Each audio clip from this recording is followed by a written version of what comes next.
And joining us now here to talk about a lot of things swirling around this market trade, David Widmar with Agricultural Economic Insights, AEI.ag is their website. David, good to have you back on the show, sir. How are you? Great to be back, Jesse. I'm doing well. Thanks for having me. Appreciate the time, David, as we look at a lot of news items just impacting the broader markets in general. I know that the Fed raising interest rates again, another 75 basis points, really is something that the trade knew was going to happen, but still just watching it happen. All the inflation talk and the surging US dollar, a lot of things kind of wrapped up in all of that are impacting the markets as a whole. So as you take a step back, wide view, look at inflation and everything else, what are some of the things you're watching closely, and what are you talking about with folks right now?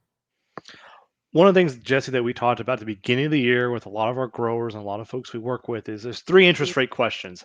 How soon does the Fed raise rates? How aggressively do they raise rates? And what happens with long-term rates? And I think the biggest story, partly because it's part of the Ag Forecast Network, was long-term rates. The 10-year treasuries, for instance, crossed 3.5%.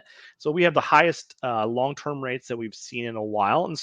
This this actually happened before the Fed's announcement. And so we've seen this sort of shift in it's starting to maybe impact those longer term rates, or we're seeing the latest news out of the Fed continue to impact those longer term interest rates.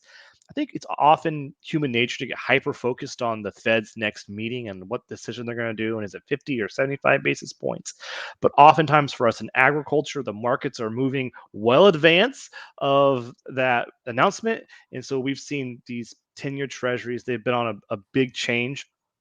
The other thing that we're writing about and thinking a lot about is we have not only been in a low interest rate environment for the last decade, we've been in a pretty stable interest rate environment. So if you look back in the 90s and the early 2000s, there's a lot more movements in interest rates.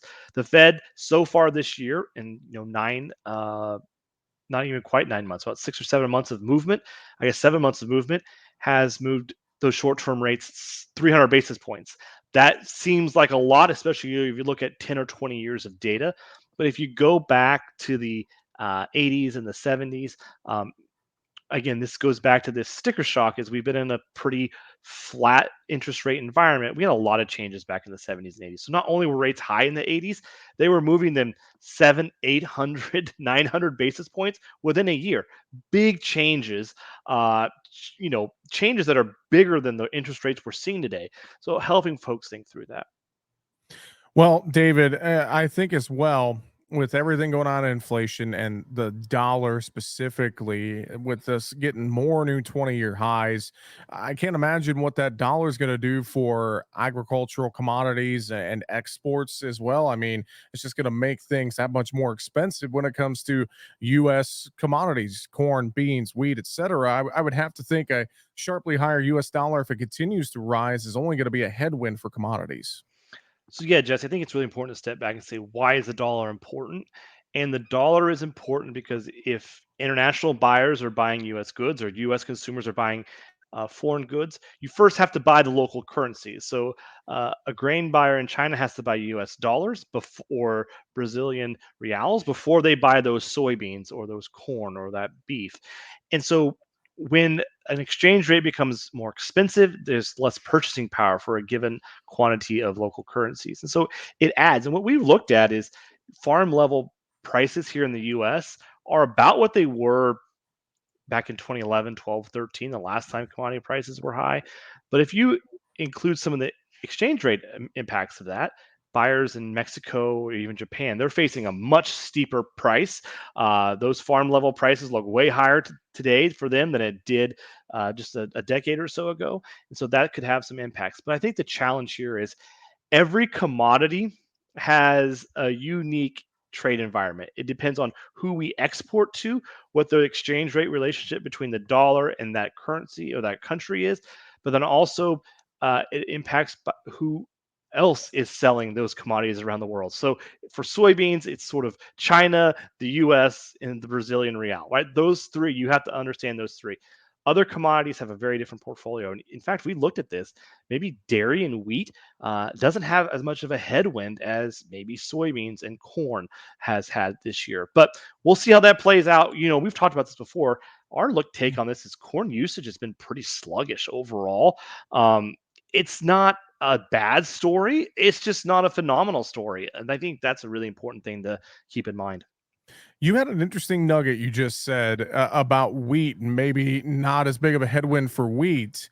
I typically have always heard that, a higher US dollar is a weight on the wheat market, but even this past week, we haven't really seen that. So maybe explain your thoughts there a little bit more, because I guess I've always heard something different, but I'd love to have you expand on that a little bit.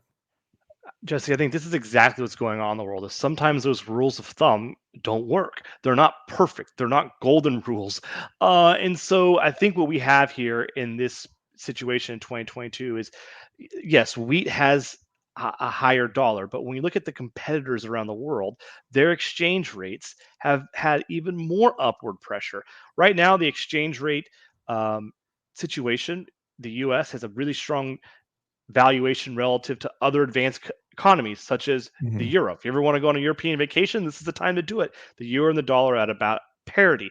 The US dollar isn't nearly as strong relative to other emerging economies. And so when you think about who our competitors are on the global export side for wheat, we're in a different lot or a different peer group, and the dollar relative to that peer group might be actually not as damaged as some of the others in that group.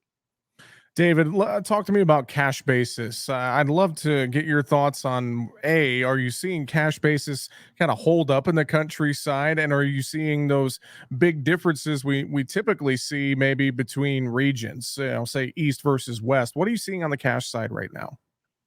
I think we're at the threshold of chaos in some geographies. It's in the extreme West. Um, I think it'll start to clear up once harvest gets fully underway.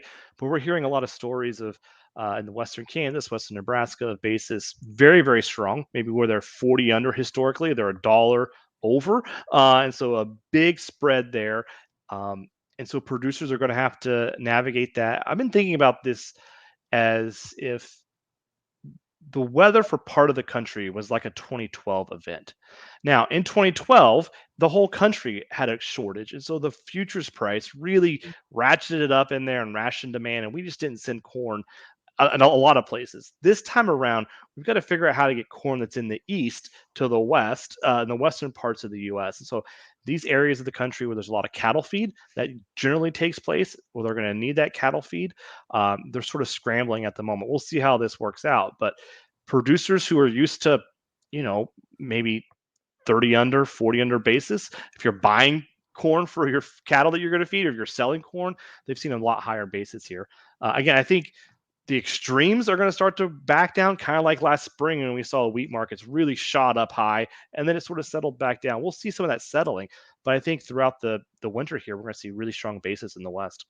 Well, and I think you mentioned, getting corn from east to west. We still are not completely out of the woods with a potential rail strike. They still have to vote on that. You think about trucking issues with supply chains, and then you think about some of those cattle guys out there in feedlot country, feed margins. I mean, they're getting tighter and tighter as well. So there's a lot of factors kind of swirling around that thought process there, David. One of the things that we try to remind folks of, I know we've talked about this before, and I won't get on my soapbox too much today. It's relative prices that cause all the pain with inflation. And so, what we have going on here in these western parts of the country is that we have this relative price situation. So, relative corn prices in the west are really high relative to the east. Now, they're high across the board, but we see this relative spread playing out, and that's going to be some of that's exacerbated by transportation. Some of that will be solved by transportation in the long run. But again, this is another situation where relative prices are causing headaches for just about everybody in the supply chain and within the agricultural economy. Well, David, great stuff. Any other things you're watching closely? I know you guys have a great website, aei.ag. You have the premium side, the Ag Forecast Network, a lot of great research and commentary you post there. Anything else you're working on or anything else you want to mention here today? Of course, we have the yield contest within the Ag Forecast Network. That's been a lot of fun to see that going through. It looks like uh, corn is going to be a below trend yield because there's that long burn question, but now it's starting to ask, okay, is it going to be yields in the October and November WASI? Are they going to be higher than they are today? That's still a big uncertainty. We'll see how soybean finishes up. We like to remind folks there's still a lot of unknown out there. We could still see a 3, 4, 5 bushel change in the corn estimates and a couple bushels for soybeans. And so we are zeroing in, but we're not nearly close to the middle of the bullseye yet. We still have several layers of rings to work our way through. So keep that in mind with uncertainty. We talked about usage earlier. I think that's another key situation. But overall, Jesse, we updated this the other day. The global supply, the global stocks are still tight. We started this year tight, and they're even tighter today. It's across all commodities, it's across all regions of the world. And so that will be an important story that sticks with us well into 2023. Well, David, again, I know the website aei.ag, the premium side, and more. I know that's a great place for folks to start to see all of the commentary you guys have, isn't it? Always encourage folks to check that out. I will say the AEI.ag presents, there's going to be a third season of that podcast episode. So the trailer's out there. I can't reveal any of the secrets yet, but go check that out. It's a lot of fun. Fantastic. Well, with that, we appreciate the time as always. David Widmar, Agricultural Economic Insights. Learn more, aei.ag. David, thanks again. We'll talk to you again real soon. Thanks, Jesse.